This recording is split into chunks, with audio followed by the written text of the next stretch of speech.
Morning, this Friday morning. Let's find out what it is, and we're looking forward to hearing from you.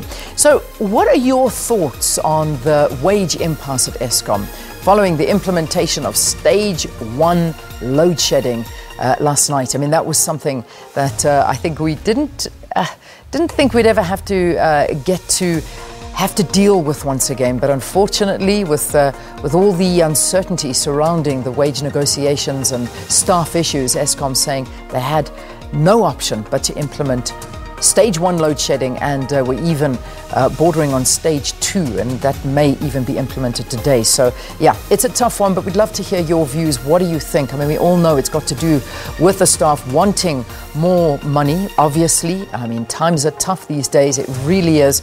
They're asking for 15. Escom is saying, nope, we're not giving you a cent more. Give us your views.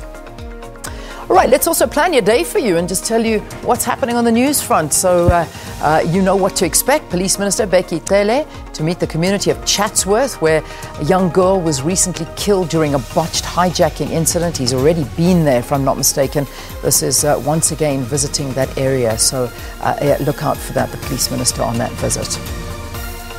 Following on Escom wage dispute, the company has obtained a court interdict barring 3 unions from striking. Judgment, as when mentioned in the news, handed down in that Colini case. So yeah, I'm sure a lot of people wanting to see what is going to happen there.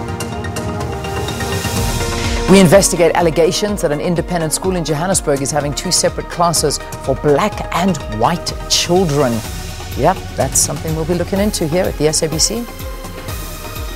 Muslims celebrate Eid al-Fitr today to mark the end of the holy month of Ramadan.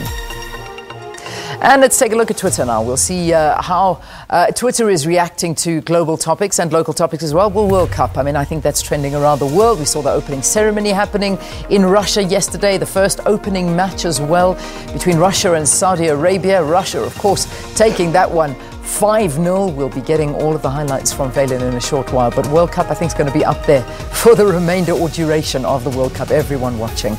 Load shedding, again, one of the big talking points, and people not happy with the lights going out yesterday. And we're wanting to hear from you what you're thinking of load shedding and all the wage negotiations and the issues at Escom. Yesterday was also World Blood Donor Day, and thanks to everybody that went out and donated blood and who continue to do that. It's a wonderful thing to be able to do.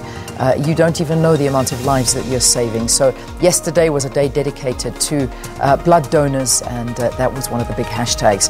Eid Mubarak, and it's the end of the fast, it's end of Ramadan. Eid Mubarak, of course, today. So again, wishing all of our viewers the best over Eid Mubarak. And finally, Robbie Williams. He is trending, you'd think for the right reasons, but I think for the wrong reasons, unfortunately. He was the star performer at the opening cup, the opening ceremony for the World Cup, and he was busy performing and suddenly decided to give the world his middle finger for some reason. He decided to go up to a camera and stick his middle finger into the camera, and everybody was like, did I just see what I saw? And to be honest with you, I felt the same way. It's like, did Robbie Williams just sort of flip the bird at me? But I don't know. But that was something that everybody was talking about. I don't know what got into him, but he decided to show the world something that they were not expecting. So Robbie Williams in big trouble. And let me tell you, you know that it is a fine in Russia. They can actually fine you if you swear in public. You can have a fine put against you. So it'll be interesting to see what the repercussions are there for Robbie Williams. All right, there you go. That's Twitter and your trending topics. But let's get your traffic update now. Rob.